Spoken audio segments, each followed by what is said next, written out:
Assalamualaikum warahmatullahi wabarakatuh. Kami dari kelompok 1 akan menceritakan regulasi formasi tentang 1. Hak asasi manusia, 2. Undang-Undang Dasar 1945, 3. Undang-Undang Nomor 36 Tahun 2009, 4. Undang-Undang Nomor 36 Tahun 2014, 5. Peraturan Pemerintah atau Undang-Undang Nomor 51 Tahun 2009, 6. Peraturan Menteri Kesehatan Nomor 889 Tahun 2011, 7. Peraturan Pemerintah Nomor 20 Tahun 1962, 8. Kode Etik Apoteker. Saya Nurul Fitriani akan membahas materi tentang hak asasi manusia. Hak asasi manusia adalah hak yang melekat pada manusia karena kelahirannya sebagai manusia. Hak tersebut diperoleh bukan pemberian orang lain ataupun negara, tetapi karena kelahirannya sebagai manusia. Dalam konteks religius, hak ini merupakan karunia Tuhan dan hanya Tuhanlah yang berhak mencabutnya. Karena hak asasi manusia merupakan hak yang diperoleh saat kelahirannya sebagai manusia, maka hak asasi manusia meliputi hak yang apabila dicabut atau dikurangi akan mengakibatkan berkurang derajat kemanusiaannya. Jelas bahwa hak dasar pertama adalah hak hidup yang membawa konsekuensi adanya hak lain seperti hak mendapatkan kehidupan dan pekerjaan yang layak, hak berkeluarga dan melanjutkan keturunan, hak mendapatkan kewarganegaraan dan hak mengeluarkan pendapat, berserikat dan berkumpul. Pada perkembangan selanjutnya, derajat kemanusiaan juga ditentukan oleh tingkat pendidikan dan kesehatannya, sehingga pendidikan dan kesehatan pun kemudian menjadi hak asasi manusia dengan segala perangkat hak lain untuk mendapatkan pendidikan dan kesehatan. Hak atas kesehatan merupakan hak asasi manusia, sebagaimana tertuang dalam Deklarasi Universal Hak Asasi Manusia atau DUHAM, pasal 25 yang berbunyi, setiap orang berhak atas taraf kehidupan yang setiap orang berhak atas jaminan sosial yang memungkinkan pengembangan dirinya secara utuh sebagai manusia yang bermartabat, memadai untuk kesehatan, kesejahteraan dirinya sendiri dan keluarganya. Di dalamnya termasuk hak atas sandang, pangan, papan, dan termasuk hak atas pelayanan kesehatan serta pelayanan sosial yang diperlukan. Karena itu, kesehatan merupakan dasar dari diakuinya derajat kemanusiaan. Tanpa kesehatan, seseorang menjadi tidak sederajat secara kondisional. Tanpa kesehatan, seseorang tidak akan mampu memperoleh hak-haknya yang lain. Seseorang yang tidak sehat dengan sendirinya akan berkurang haknya atas hidup, tidak bisa memperoleh dan menjalani pekerjaan yang layak, tidak bisa menikmati haknya untuk berserikat dan berkumpul, serta mengeluarkan pendapat, dan tidak bisa memperoleh pendidikan demi masa depannya. Singkatnya, seseorang tidak bisa menikmati sepenuhnya kehidupan sebagai manusia. Selanjutnya, bagaimana cara seorang apoteker memberikan pelayanan yang baik kepada pasien? Yang pertama, berkomunikasi secara efektif, yaitu melibatkan isyarat verbal dan nonverbal untuk membuat pasien merasa dihargai dan aman dalam situasi apapun. Yang kedua, memberikan pelayanan, merasa dihargai dan aman dalam situasi apapun. Yang kedua, memberikan pelayanan, menanggapi keluhan dan kekhawatiran dengan serius. Yang ketiga, mampu mengambil keputusan yang bertanggung jawab dalam memberikan pelayanan kesehatan kepada masyarakat. Selanjutnya, kewajiban pemerintah untuk memenuhi hak atas kesehatan sebagai hak asasi manusia terdapat dalam Undang-Undang Pasal 7, yaitu kesehatan menyatakan bahwa pemerintah bertugas untuk menyelenggarakan upaya kesehatan yang merata dan terjangkau oleh masyarakat. Dan pasal 9 Undang-Undang, yaitu kesehatan menyatakan bahwa pemerintah bertanggung jawab untuk meningkatkan derajat kesehatan masyarakat. Upaya pemenuhan hak atas kesehatan dapat dilakukan dengan berbagai macam cara yang meliputi pencegahan dan penyembuhan. Upaya pencegahan meliputi penciptaan kondisi yang layak bagi kesehatan, baik menjamin ketersediaan pangan dan pekerjaan, dan juga lingkungan yang sehat. Sedangkan, upaya penyembuhan dilakukan dengan penyediaan pelayanan kesehatan yang optimal, berupa sarana kesehatan yang memadai, tenaga medis yang berkualitas, dan pembiayaan pelayanan yang terjangkau oleh masyarakat. Kesimpulannya, kesehatan merupakan kondisi sejahtera dari badan, jiwa, dan sosial yang memungkinkan setiap orang produktif secara ekonomis. Kemudian, untuk derajat kesehatan yang optimal bagi masyarakat, diselenggarakan upaya kesehatan dengan pendekatan pemeliharaan, peningkatan kesehatan, pencegahan penyakit, penyembuhan penyakit, dan pemulihan kesehatan yang dilaksanakan secara menyeluruh, terpadu, dan berkesinambungan. Nama saya Miftah Fadhil dari Farmasi C. Saya akan membacakan Undang-Undang Dasar 1945 bahwa sesungguhnya kemerdekaan itu ialah hak segala bangsa, dan oleh sebab itu maka penjajahan di atas dunia harus dihapuskan karena tidak sesuai dengan prinsip manusia dan berkeadilan. Dan perjuangan pergerakan kemerdekaan Indonesia telah sampai kepada saat yang berbahagia, dengan selamat sentosa mengantarkan rakyat Indonesia ke depan pintu gerbang kemerdekaan negara Indonesia yang merdeka. 1. Berdaulat, adil, dan makmur atas berkat rahmat Allah yang Maha Kuasa dan dengan diiringan oleh keinginan luhur supaya berkehidupan kebangsaan yang bebas, maka rakyat Indonesia menyatakan dengan ini kemerdekaannya. Saya Arini Siti Aulia. Di sini saya akan menjelaskan Undang-Undang Nomor 36 Tahun 2009 terkait dengan dilakukannya uji materi terhadap pasal 108 dan pasal 190 Undang-Undang Nomor 36 Tahun 2009. Ini berpendapat pada pasal 108 dan penjelasannya yang berbunyi. Pasal 108. Praktik kefarmasian yang meliputi pembuatan termasuk pengendalian mutu sejarah farmasi, pengamanan, pengadaan, penyimpanan, dan pendistribusian obat, pelayanan obat atas resep dokter, pelayanan informasi obat, serta pengembangan obat. Bahan obat dan obat tradisional harus dilakukan oleh tenaga kesehatan yang mempunyai keahlian dan kewenangan sesuai ketentuan peraturan perundang-undangan. Ketentuan mengenai pelaksanaan praktik kefarmasian sebagaimana dimaksud pada ayat 1 ditetapkan dengan peraturan pemerintah. Penjelasan 108 ayat 1 yang dimaksud dengan tenaga kesehatan dalam ketentuan ini adalah tenaga kefarmasian sesuai dengan keahlian dan kewenangannya. Dalam hal ini tidak ada tenaga kefarmasian. Tenaga kesehatan tertentu dapat dilakukan praktik kefarmasian secara terbatas, misalnya antara lain dokter atau dokter gigi, bidan, dan perawat yang dilaksanakan sesuai dengan peraturan perundang-undangan. Halo, saya Iman Sejahra ingin menjelaskan tentang apa yang terkait di dalam Undang-Undang Nomor 36 Tahun 2014. Undang-undang tentang tenaga kesehatan ini didasarkan pada pemikiran bahwa pembukaan Undang-Undang 1945 mencantumkan cita-cita bangsa Indonesia yang sekaligus merupakan tujuan nasional bangsa Indonesia, yaitu melindungi segenap bangsa Indonesia dan seluruh tumpah darah Indonesia, dan untuk memajukan kesejahteraan umum dan mencerdaskan kehidupan bangsa. Kesehatan merupakan hak asasi manusia, artinya setiap orang mempunyai hak yang sama dalam memperoleh akses pelayanan kesehatan. Kualitas pelayanan kesehatan yang aman, bermutu, dan terjangkau juga merupakan hak seluruh masyarakat Indonesia. Dengan berkembangnya ilmu pengetahuan dan teknologi, dalam rangka melakukan upaya kesehatan tersebut perlu didukung dengan sumber daya kesehatan, khususnya tenaga kesehatan yang memadai baik dari segi kualitas, kuantitas, maupun penyebarannya. Upaya pemenuhan kebutuhan tenaga kesehatan sampai saat ini belum memadai, baik dari segi jenis, kualifikasi, jumlah, maupun pendaya gunaannya.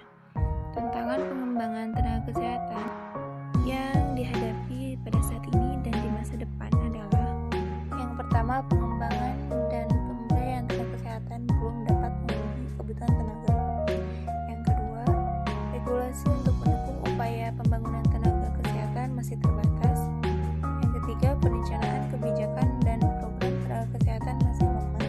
Yang keempat, kekurangserasian antara kebutuhan dan pengadaan berbagai jenis tenaga kesehatan.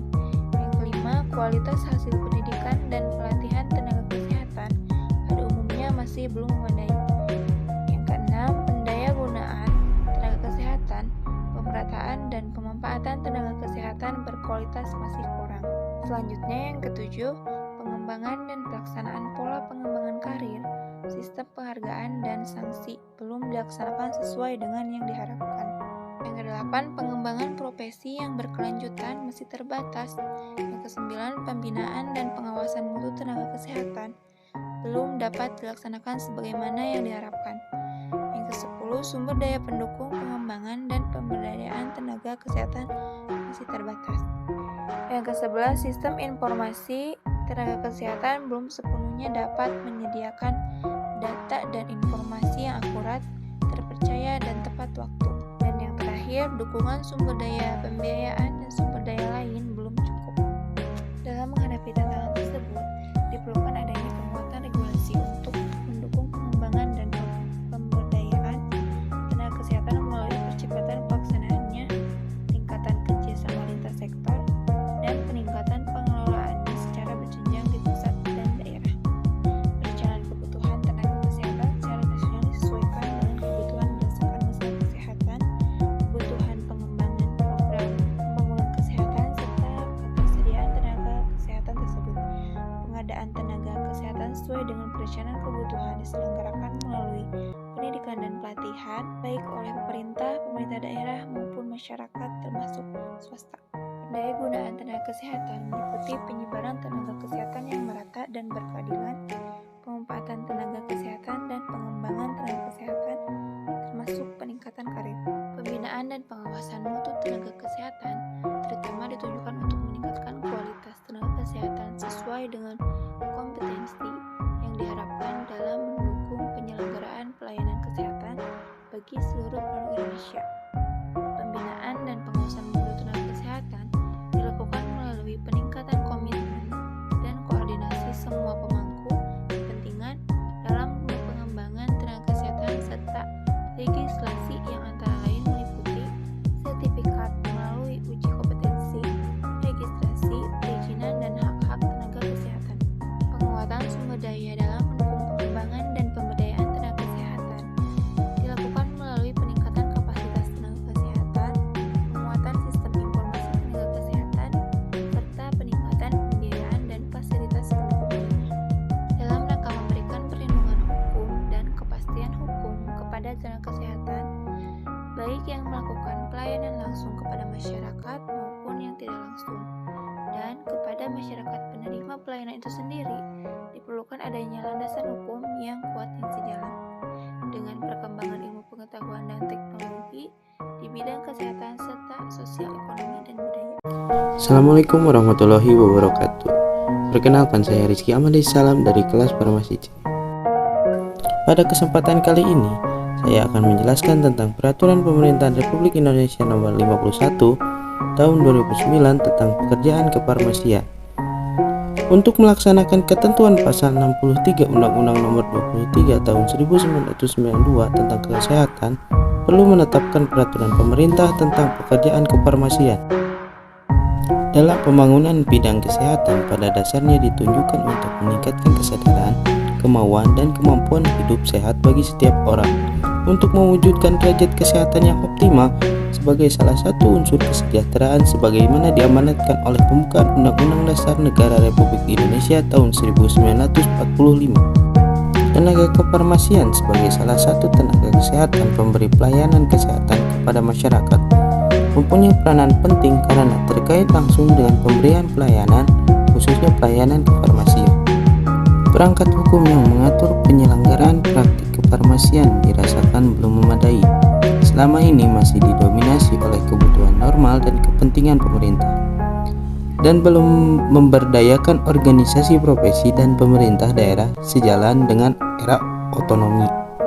Sementara itu, berbagai upaya hukum yang dilakukan dalam memberikan perlindungan menyeluruh kepada masyarakat sebagai pelayanan dan tenaga kefarmasian sebagai pemberi pelayanan telah banyak dilakukan. Akan tetapi dirasakan masih belum memadai karena kemajuan ilmu pengetahuan dan teknologi yang berkembang sangat cepat tidak seimbang dengan perkembangan hukum. Dalam rangka memberikan kepastian hukum dan perlindungan hukum untuk meningkatkan, mengarahkan, dan memberi landasan hukum serta menata kembali berbagai perangkat hukum yang mengatur penyelenggaraan praktik kefarmasian agar dapat berjalan sesuai dengan perkembangan ilmu pengetahuan dan teknologi, maka perlu mengatur pekerjaan kefarmasian dalam suatu peraturan pemerintah. Dalam peraturan pemerintah ini diatur: yang pertama, asas dan tujuan pekerjaan kefarmasian; kedua, penyelenggaraan pekerjaan kefarmasian dalam pengadaan, produksi, distribusi, atau penyaluran pelayanan sediaan farmasi; yang ketiga, tenaga kefarmasian; yang keempat, disiplin tenaga kefarmasian; serta yang kelima, pembinaan dan pengawasan. Perkenalkan, nama saya Nuritiani. Di sini saya akan membahas materi tentang PMK 889 tahun 2011. Bab 2 Registrasi. Pasal 2 ayat 1. Setiap tenaga kefarmasian yang menjalankan pekerjaan kefarmasian wajib memiliki surat tanda registrasi. Ayat 2. Surat tanda registrasi sebagaimana yang dimaksud pada ayat 1 berupa A. STRA bagi apoteker dan B. STRTTK bagi tenaga teknis kefarmasian. Pasal 3 ayat 1. STRA dan STRTTK sebagaimana dimaksud dalam pasal 2 dikeluarkan oleh Menteri. Ayat 2. Menteri mendelegasikan pemberian A. STRA kepada KFM dan B. STRTTK kepada Kepala Dinas Kesehatan Provinsi Pasal 4 ayat 1. Warga negara asing lulusan luar negeri yang akan menjalankan pekerjaan kefarmasian di Indonesia dalam rangka alih teknologi atau bakti sosial harus memiliki STRH khusus. Ayat 2. STRH khusus sebagaimana dimaksud pada ayat 1 dikeluarkan oleh KFN untuk jangka waktu kurang dari 1 tahun.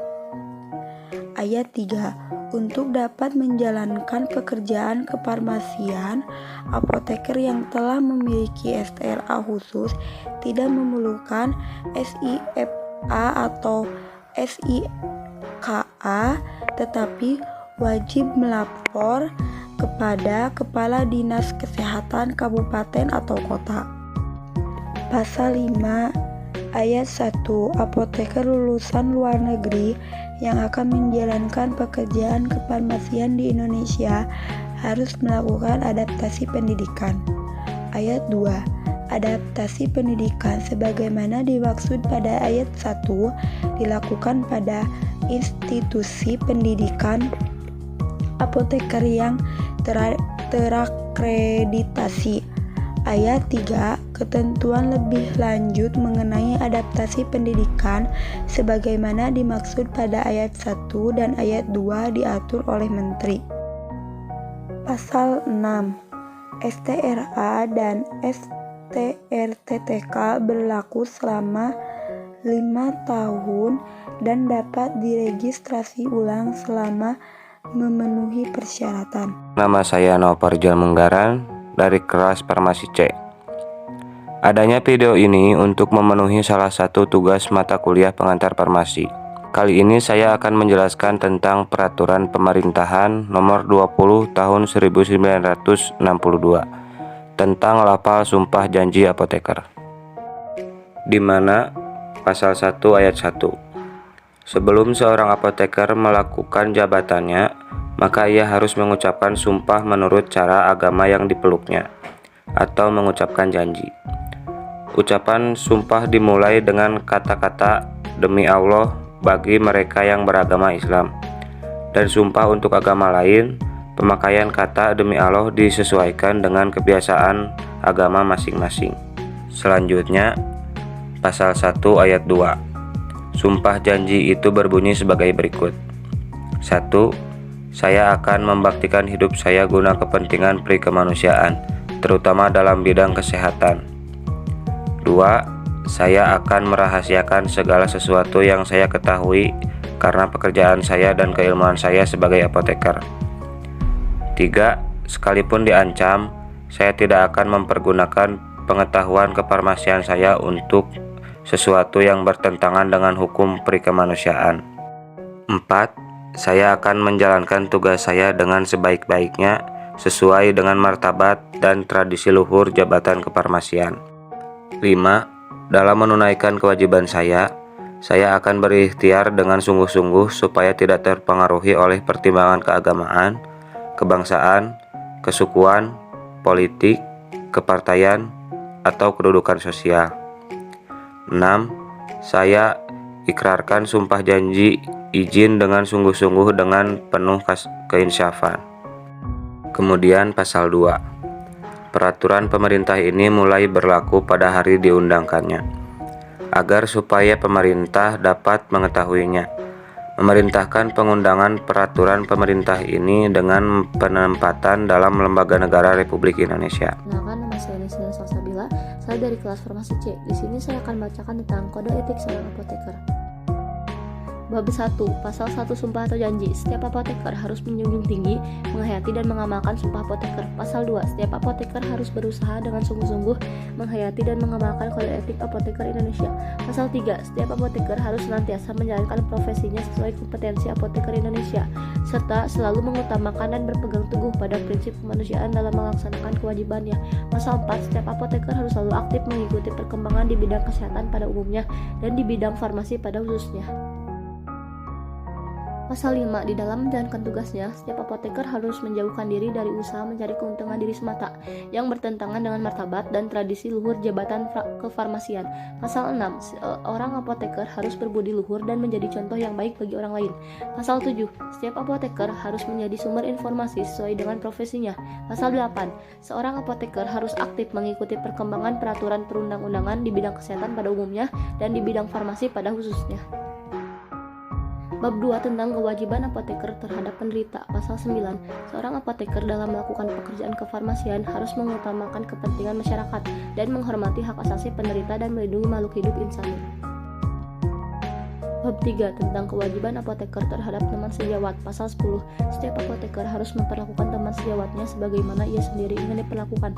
Pasal 11. Sesama apoteker harus selalu saling mengingatkan dan saling menasihati untuk mematuhi ketentuan-ketentuan kode etik. Pasal 12. Setiap apoteker harus mempergunakan setiap kesempatan untuk meningkatkan kerjasama yang baik sesama apoteker di dalam memelihara keluhuran martabat jabatan kefarmasian serta mempertebal rasa saling mempercaya di dalam menunaikan tugasnya. Bab 4 tentang kewajiban apoteker atau farmasis terhadap sejawat petugas kesehatan lainnya. Pasal 13. Setiap apoteker harus mempergunakan setiap kesempatan untuk membangun dan meningkatkan hubungan profesi, saling mempercayai, menghargai dan menghormati sejawat petugas kesehatan.